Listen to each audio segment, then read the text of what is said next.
Welcome once again to the Radical Imagination. I'm your host, Jim Vrettors. I'm a sociologist who's taught at Yeshiva University and John Jay College of Criminal Justice here in New York City. The idea of romantic love is still a relatively recent phenomenon. Through most of history, most marriages were arranged. Even today, more than 50% of the marriages in the world are arranged. In Shakespeare, romantic love was largely portrayed as being able to exist only outside marriage. It was either premarital, the star-crossed love of Romeo and Juliet is the most famous example, or extramarital, an adulteress. It almost always ends in and required the death, punishment, or misfortune to one or both lovers.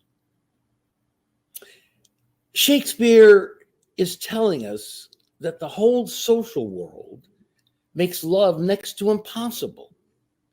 It's a world that makes much of our human capacity for love, the love of life, almost impossible. Today's marriages can also be adulterated by financial, ethnic, religious, and other social forces outside the relationship that can distract or inhibit people from their full capacity for love. Lives of passion and crime, jealousy and hate, violence and murderous acts, relationships of sexual intrigue, power and complexity. These are the stuff that our greatest authors, playwrights, philosophers, artists, comedians, and everyday people are grappling with. Literature, media, and films are obsessed with their stories. It also figures prominently in the human drama that therapists see daily in their practices. I'm thrilled to once again welcome Beatty Cohan-Vrettos to the Radical Imagination. Beatty is a psychotherapist and sex therapist for over 35 years with a private practice in New York City and East Hampton. She's a nationally acclaimed author and a national media consultant. She's the creator and host of the popular Ask Beatty show on Progressive Radio Network, the relationship columnist for Dan's Papers in the Hamptons, and most importantly, is the romantic passion of my life that helps me achieve my fullest capacity for love and the love for life. So, Beatty, thank you once again for being here. And how are you doing? Well, I'm doing great. I love your introduction, Jim. You think so? Yeah. Sexual intrigue, power, complexity, and relationship. This is what we're obsessed with, right? In this country, you see this in your own private practice.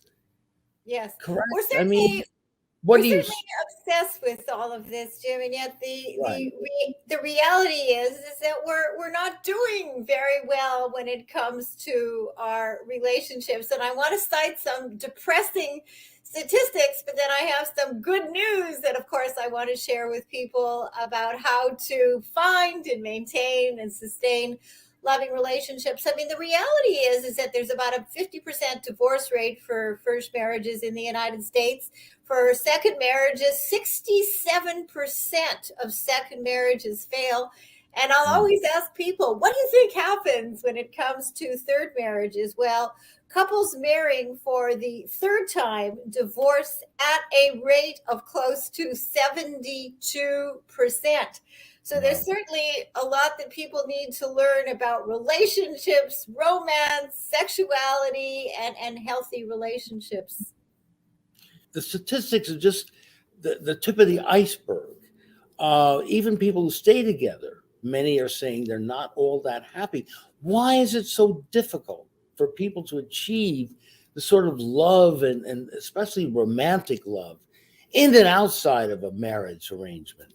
Why is it so difficult for us? Well, not just America, but well, Well, I've really identified three things that really do explain this sorry state of affairs. But again, there's always good news that people can learn and put into action so that we can change the statistics and have people enjoy happier and healthier relationships, romantic relationships, sexual relationships. But first of all, Jim, I mean, people really do need to be in a good place themselves emotionally and psychologically and psychiatrically. And we need to be willing to work through as best as we can our traumas, our histories, our abuse, usually stemming from our own family of origin. Because unless we are in a reasonably good place, it is very, very difficult, if not impossible, to be able to find and maintain a healthy relationship with anyone. As I used to tell my daughter, Judetta, when she was a little girl, that the relationship needs to be the icing on the cake. It's tasty, it's delicious, but we need to be the cake. And number two, and what I have found, and this is not blaming anybody, this is not a criticism, but the majority of people, they have not learned the ingredients that actually go into a healthy relationship. And this is where we need to do a much, much, much better job as educators in the schools, teaching the children early on about what healthy relationships are and what healthy relationships are not.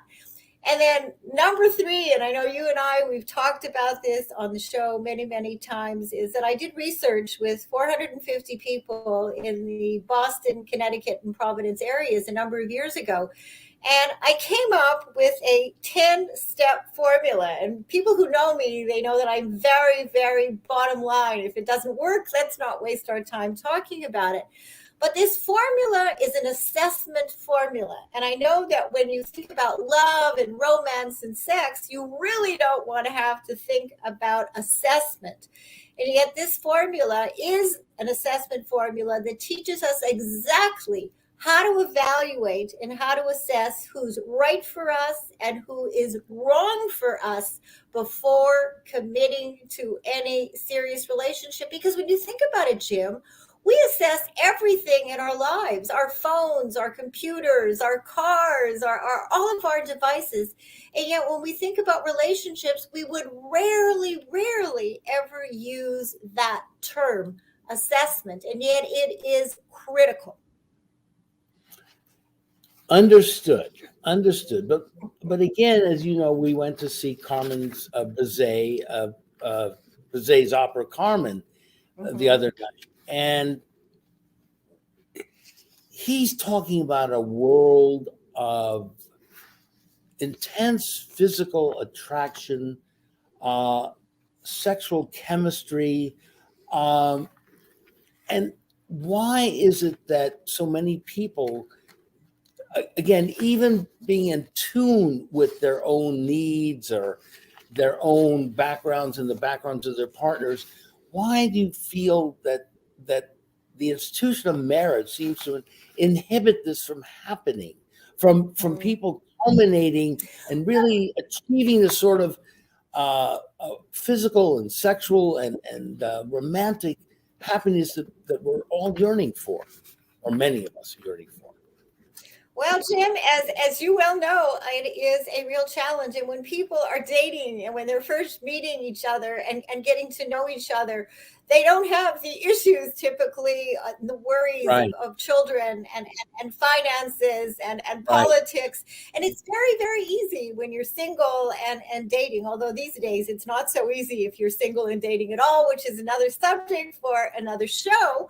But I think that when we get into a committed relationship, there's so many things that we are juggling. And let's assume that there was a lot of physical, sexual chemistry between the people initially.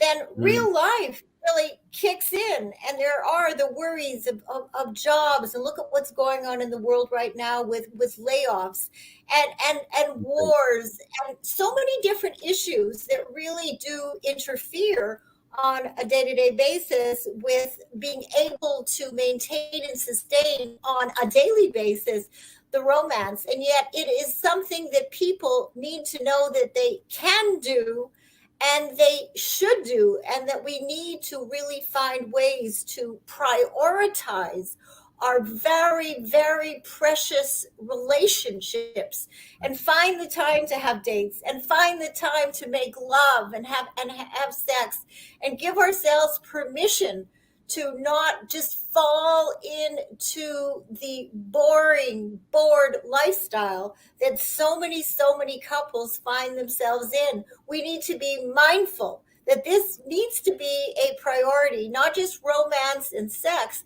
but the relationship as a whole. And I think that as people live together for longer and longer periods of time, other things seem to take priority.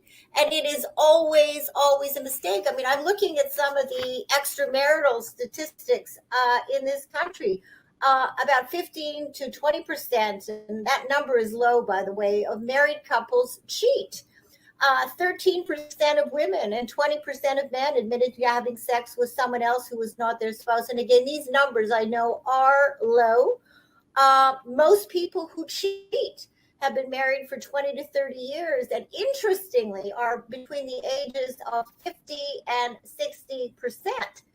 So, yes. But you're making Shakespeare's point there, aren't you? In a sense, we've got to go so much out of the way to bring the romance and love back into our lives, because the outside forces, the institution of marriage that has been created, takes so much of it out of that romantic sphere. And I understand what you're saying. So we've got to be extra vigilant. And again, as you say, make sure that the relationship remains a priority. Now, I want to ask you, when you meet people, when you have people come to you for therapeutic help, and let's say they've had an extramarital affair, what do they tell you? Why are they doing that? What are some of the reasons that they bring to you? And are they that concerned about it? Do many of these extramarital affairs ever last very long? In your own personal, private, therapeutic experience? It depends. It depends on the couple's commitment to trying to deal with the extramarital affair, and even more importantly, to look at why did one or both people choose to go outside of their marriage. And the number one reason is marital dissatisfaction. People are not happy with their relationships. People what does that are mean? What does that mean when you say dissatisfaction? Well, that's a general term. Can you break that down a little more specifically? We're not talking. We're really not connecting. We're living like roommates. We're going about our business, our work, perhaps parenting our children. We have disconnected from each other. We've stopped having fun. We've stopped having sex. We've stopped doing nice little things for each other. A card, a flower. None of these things are expensive.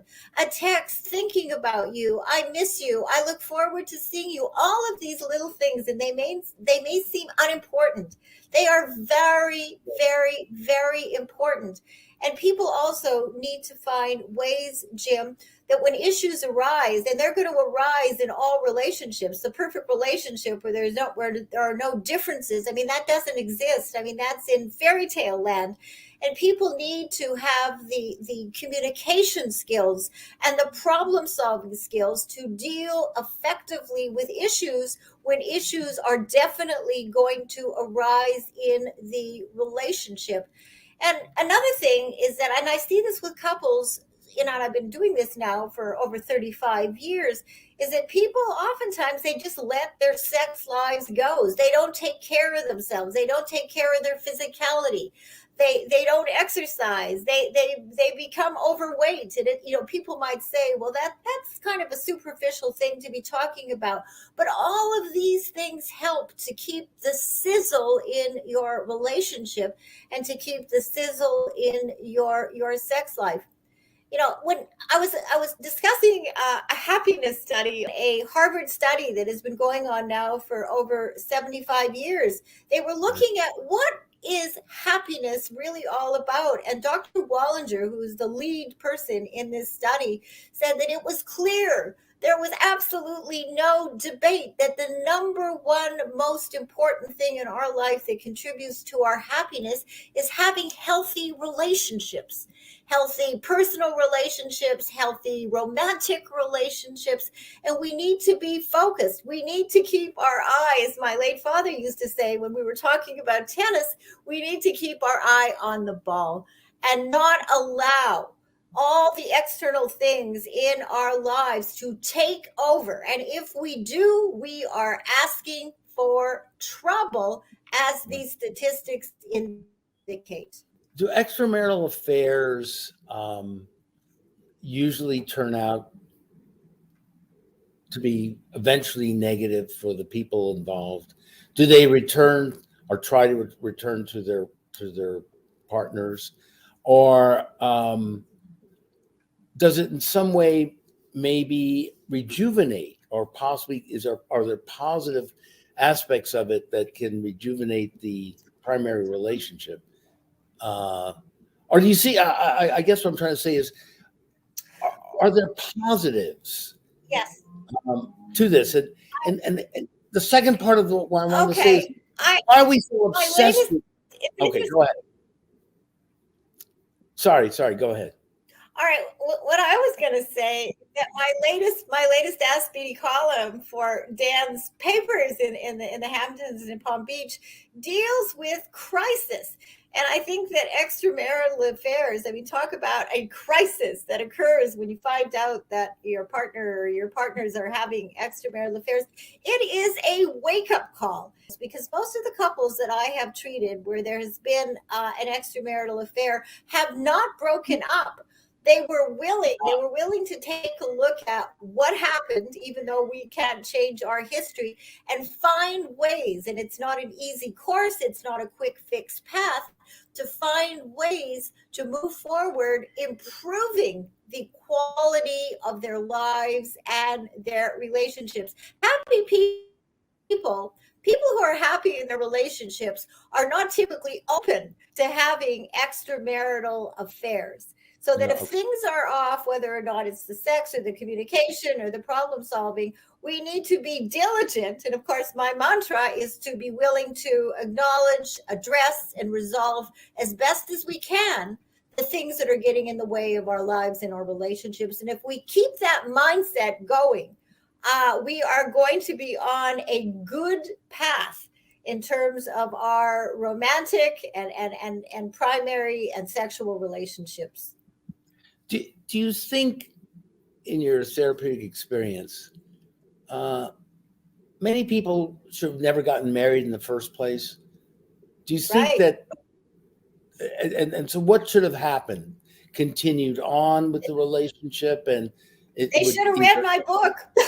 Okay, they should have read my book. Well, if they decided to continue, absolutely. But would it have been better for them to just continue unmarried in that sense, and perhaps living together? Or how long typically is an extramarital affair, have you found, that people have before it either breaks it up, or they go back? Or how often, what length of time is typically do you see? There's no magic number. There is no magic number. I have heard and I have treated people where the affairs have gone on for years and years. And all people of a sudden, double lives, right? People leading double. Yes. Yeah. Yeah, where they're really leading double lives. Occasionally, I mean, this isn't a frequent thing that I see, where people have other families, other children. But again, it's very easy for us in our very busy lives to kind of look the other way and not be present and not be mindful and not be willing to be mindful and present when things are not quite working well. And this is a time to have conversations with your partner, such as, I feel that we're a little disconnected. We haven't talked. We haven't had sex in a week or a month or years, as some people, have told me. We have to be careful. We have to nurture our relationships in ways as we nurture other things that are really important to us.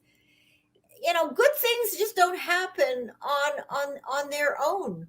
We have to be present, and we have to really, I think the bottom line, Jim, is that we have to care enough about our marriages, our relationships, our partners. Otherwise, what you end up having, if people don't have affairs, and if they're not connected, you have two people basically living as roommates. Now, having said that, if that works for the two people, then so be it. But it typically doesn't. Over a period of time, the loneliness and the disconnect really starts to get in the way of our happiness. And those are the times when people can be very, very vulnerable to moving outside of their primary relationships. You've been a media personality for most of your adult life, and you follow these things. Why do you think, not just in this country, but the literature and the films and the plays, as I mentioned, it's not just Shakespeare here. Why are we so fascinated? Why are we so obsessed? Why do writers and filmmakers play on these themes so much? Is it purely for financial reasons, or are they touching something within our human experience that resonates? I think they're touching something within our human experience, and we're all very, very curious, Jim, about what's going on in other people's lives, bedrooms. There's always this kind of curiosity, and maybe on some level, on an unconscious level, we're comparing ourselves. How are we doing in relation to this couple or that couple or this celebrity or that celebrity? Because it's just it's a natural curiosity. And we all want romance and closeness and connectedness, and most people want a good sexual relationship if we're involved with someone who we supposedly really care about or cared about at some point in the relationship. Absolutely. And that gets us back to your point and your formula and what you've been writing about. If we really don't know and we're curious, then we should have that conversation, and we should be more open to what other people are thinking or doing. And in many ways, that demystifies what we may fantasize going on in other people's bedrooms, as you say. Is that a good take? In other words, we have to be willing to talk about it. Right, and to connect with people in a way that we're not connecting with, or we're being connected in these sort of toxic ways. And like Shakespeare pointed out, in so many of his plays, these extramarital and premarital affairs, like Romeo and Juliet, were almost always met with punishment or death, even by outside forces. So at the same time, we're fascinated, we're obsessed, and yet we get punished for it as well, and reprimanded, and it becomes a moralistic a game, instead of really getting down, as you're trying to do, to some of the data and bring it down to earth so people can really understand what's happening to them and what was happening to other people. Well, I wouldn't use the word punishment. However, Well, what I Shakespeare. would say, when couples do not take care of their relationships in the bedroom, outside of the bedroom, they are going to find themselves in a lot of trouble. And if you want to use the word punishment, they are in many ways punishing themselves and punishing the relationship by not being mindful and taking care of all of the things that we need to do on a daily basis to keep the relationship alive. And that's a much better way of putting it. We get very lazy. We get lazy, we get bored, and then we complain a lot. And it's a challenge. And yet we need to find ways to pivot, to get ourselves back on track, assuming, of course, that initially that there was something really special romantically, sexually, and emotionally that actually existed in the real world at the beginning of our relationships. No, that's I think you put it really very well there. And again, that's what you just said there, the last sentence, assuming that there was something there in the first place. Now, if you are involved in a relationship that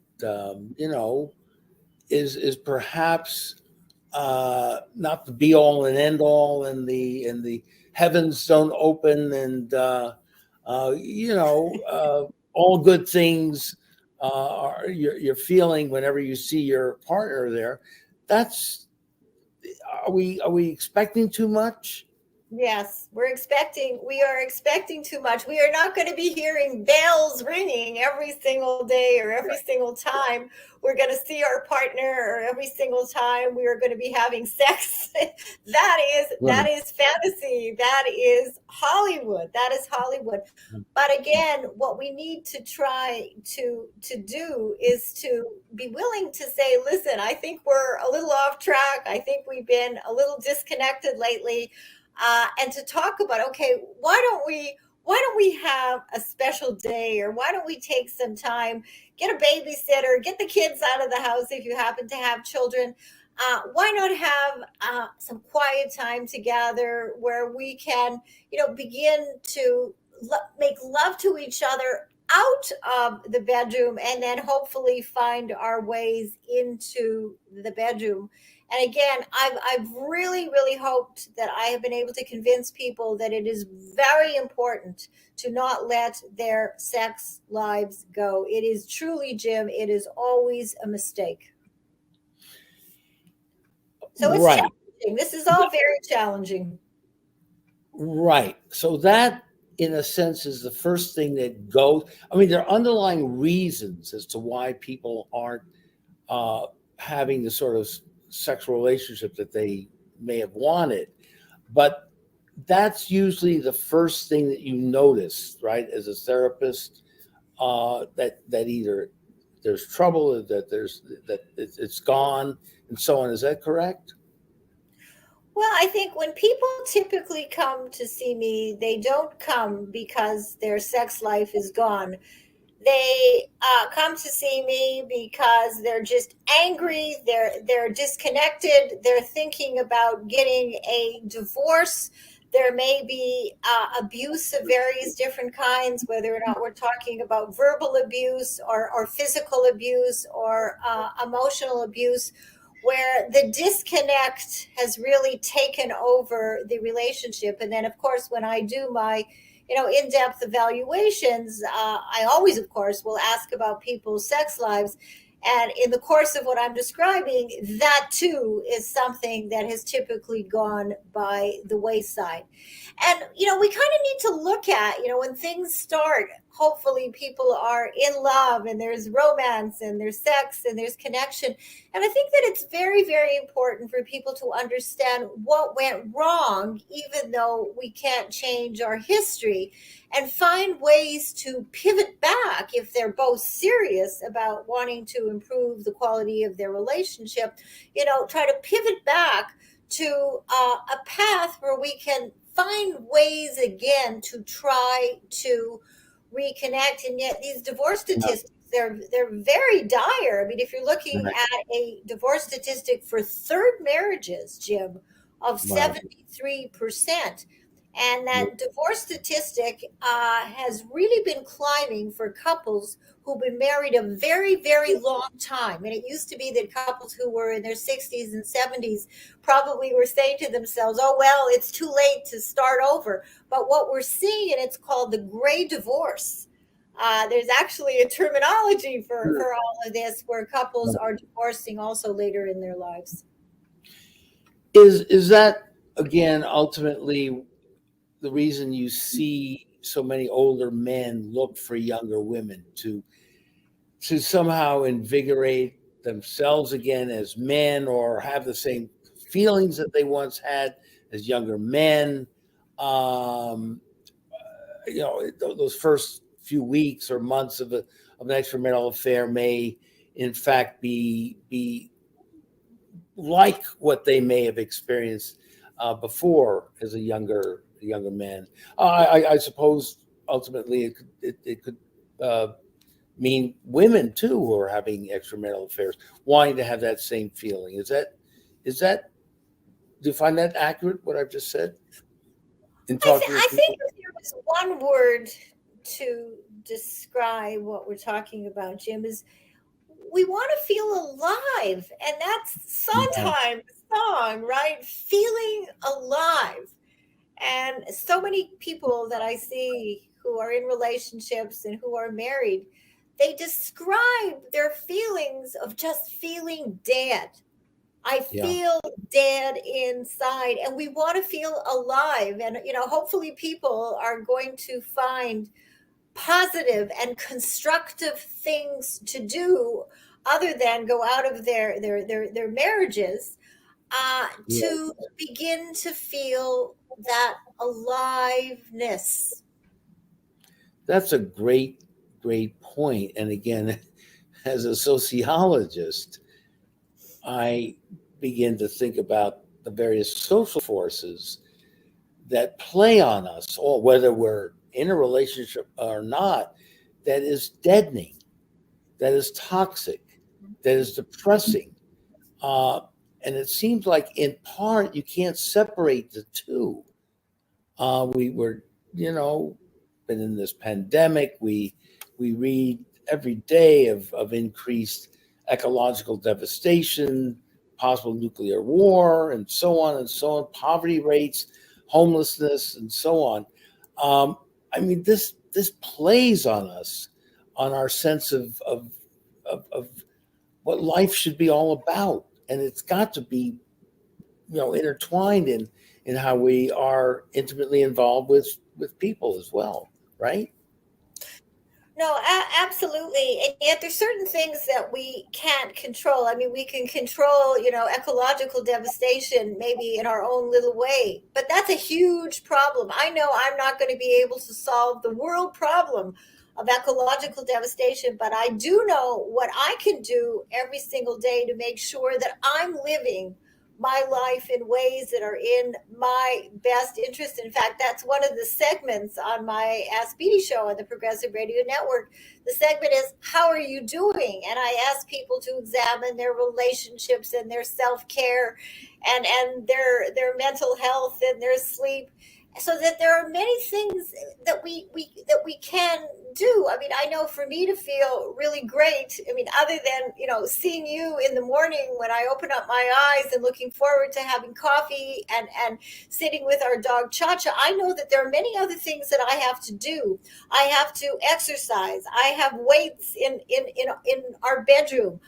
We have a treadmill. There are many, many things. It's particularly for me, who's someone who has had to really deal with seasonal affective disorder when there isn't sun and it's cold during the winters.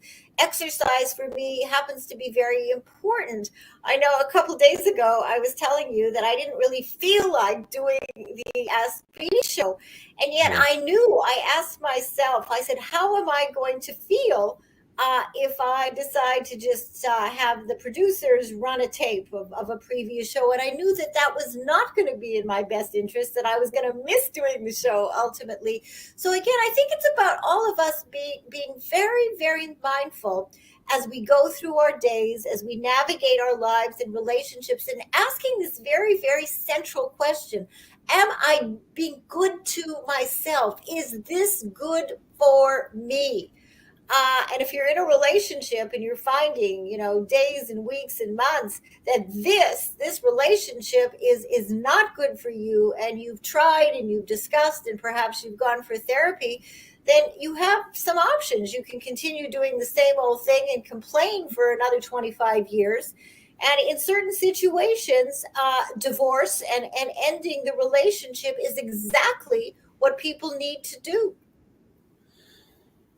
And opposite of what you're saying too, and I wasn't just writing this opening off the top of my head. I deeply, deeply feel that I'm fairly naturally a buoyant sort of person and energetic, but you bring a dimension also each and every day, even when you may not be feeling the best that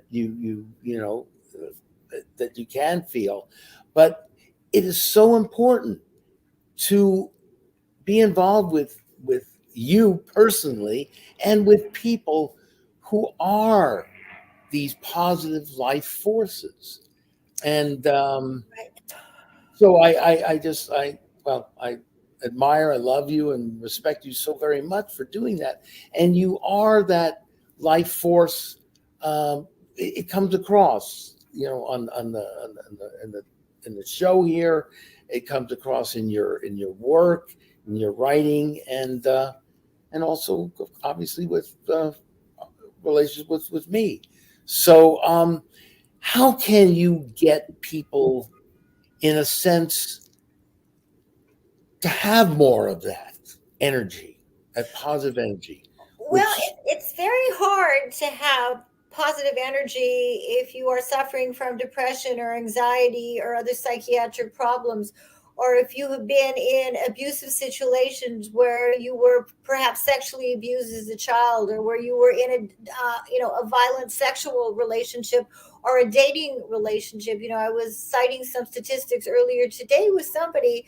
30% of college co-eds are saying that they are in abusive dating relationships. 20% of high school kids are talking about being in abusive dating relationships. So again, we need to find ways to emotionally work through our issues so that we are able to then really function in the present and in the moment, without having one foot in the past and one foot in the present. Because if we're not feeling okay, if we are walking around with all of this, what I called unfinished business and skeletons in our closet, it is almost impossible, Jim, to be expressing this life force of energy and happiness when inside you are hurting. So this is one thing that I have tried to convince people for, many, many, many, many years, is that we don't need to navigate all of this on our own. And that the very, very, very best thing you can do, if you find that you're just really going around in circles, you're depressed, you're anxious, you're lethargic. Some of my patients these days are talking about wanting to die, to reach out, to give yourself permission to reach out and ask for help, and finding a really, really good therapist. And again, not all therapists are really good. We got to be careful about that.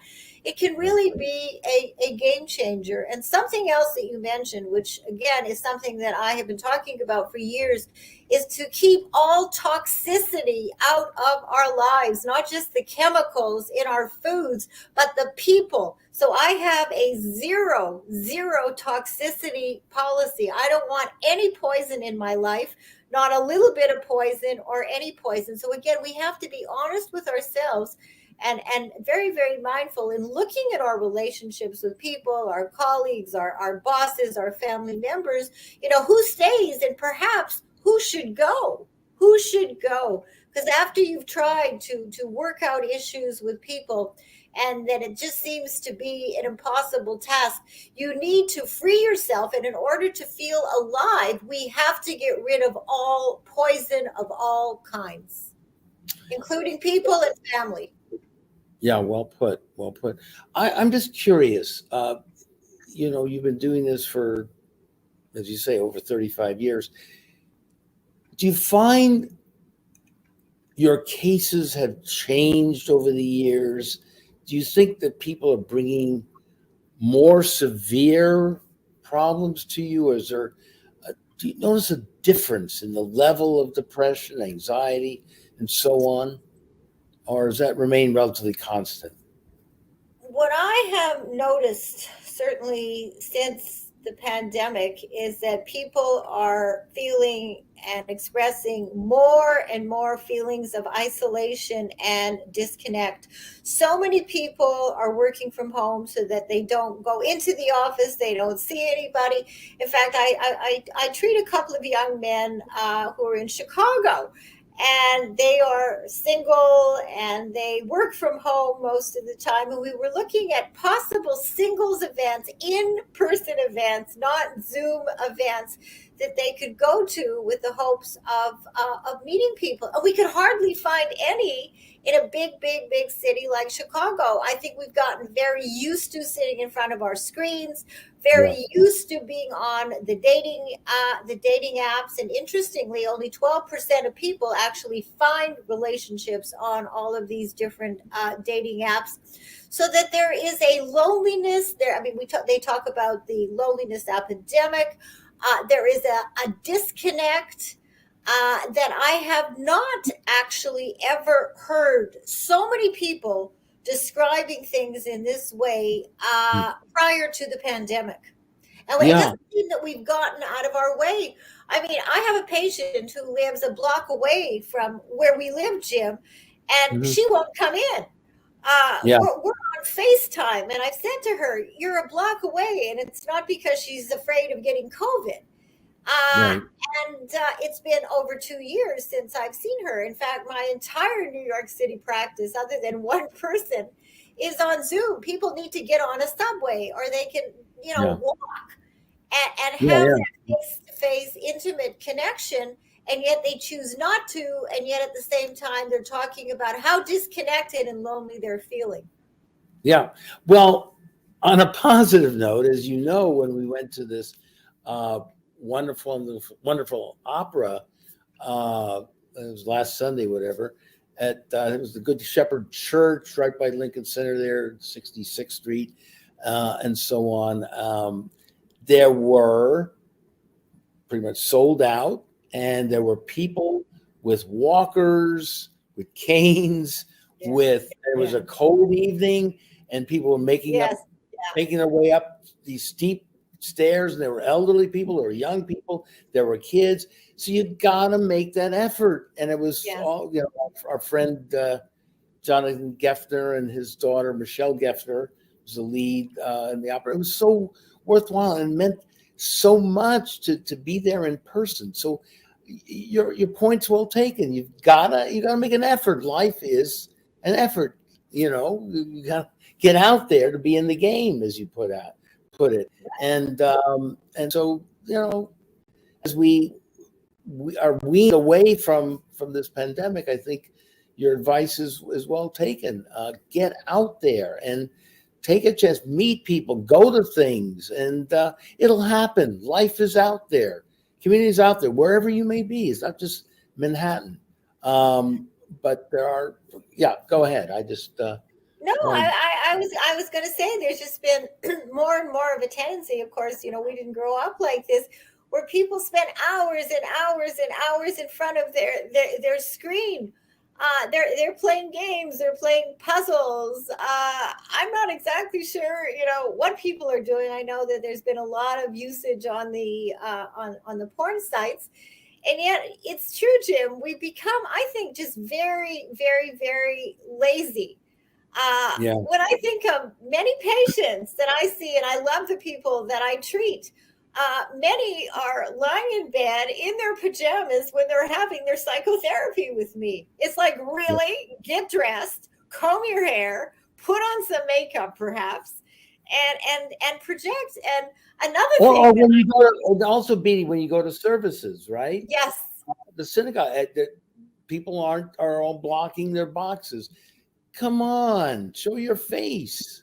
I well, mean, that's something that is so upsetting for me, because when I go to Shabbat services every single week, from the the synagogue in East Hampton, 80% of the people who are attending on Zoom have blocked their faces. So what kind of a community feeling can you really have? I want to see the people. I want to see their expressions. We're not together in the synagogue venue, but at least if you're going to be on Zoom, let us see your face. Let there be some expression. Let there be at least some effort at connection. But we're let paying there the be price. life. We're paying the price. We are alive. Let there be life. Get out there and live it. It's not all going to be smooth. It's messy out there.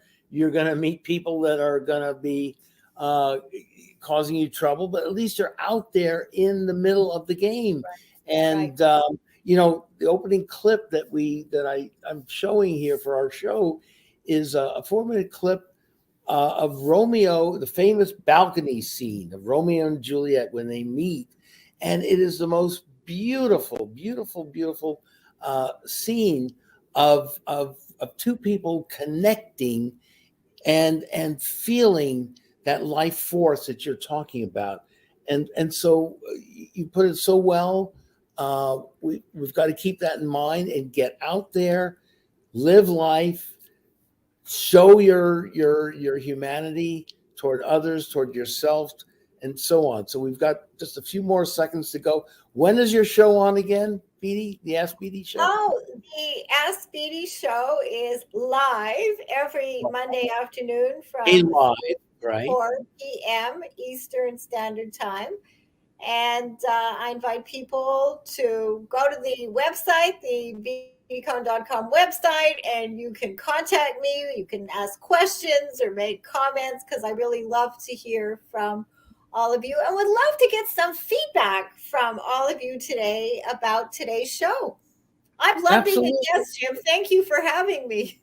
Thank you so very, very much, and adding your wonderful, unique sense of life and love, which I'm so fortunate, blessed to have and interact with on a daily basis. So thank you so very, very much for being here again, Beatty, and thank you all so very, very much for watching us here on The Radical Imagination.